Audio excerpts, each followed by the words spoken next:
the final story is about the EFCC boss. So what are your thoughts about that? The video when everywhere was all over Twitter yesterday, and a lot of people had conversations about it. Everybody was sharing their thoughts about it. So what are your thoughts about this? Well, for me, His statement on corruption being the cause of the coronavirus. I don't even know how to put it, but it's shameful.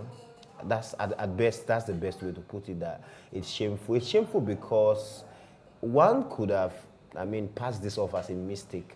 But this is not the first time that the EFCC boss is making such grave mistake. The very first one, there are a number of incidences we can point to. The one where the EFCC just launched a building, their headquarters in Abuja, and he was asked questions.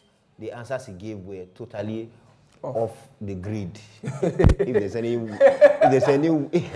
If I'm allowed to put it in that light, that's one. Then secondly, the meeting he had with INEC last year, where he talked about corruption being the cause of cancer, and now, it's just unnecessary circumstance.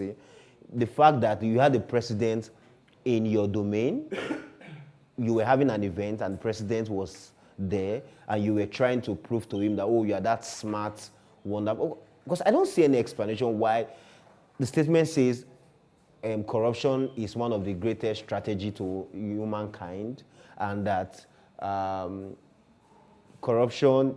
you strongly believe that corruption is the cause of the coronavirus. No, it just goes to show that, no, it's punishable. Let me answer the question directly. I think it's punishable, bringing this continuous embarrassment. But knowing what we know about government, they may want to excuse and say, does his command of English or his ability to put forward correct sentences in English, does he have anything to do with his competence in fighting corruption? And obviously, they will tell you it has nothing to do with that, and they will retain him. But I think that, firstly, we cannot continue with this practice or culture of people embarrassing the country. Don't tell me that English is a second language. English is the lingua franca in this country. And for you to hold public office, you should be able to at least put forward logically... correct.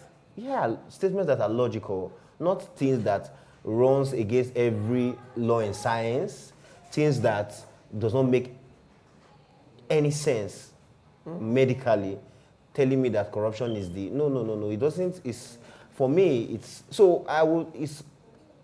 not necessary. He didn't need to have gone to that extent. So if you ask me about solutions, I think that he should work better at handling, getting somebody who writes his speeches. He should hire somebody who is more competent.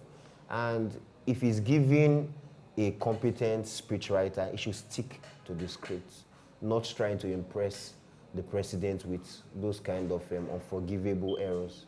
I do hope you're impressed with all of the analysis from the amazing Temidayo Taiwo-Sidiq, who joined us. Thank you for always obliging us. Thank you very much. Thank you. It's always a pleasure. Thank you. So do catch the next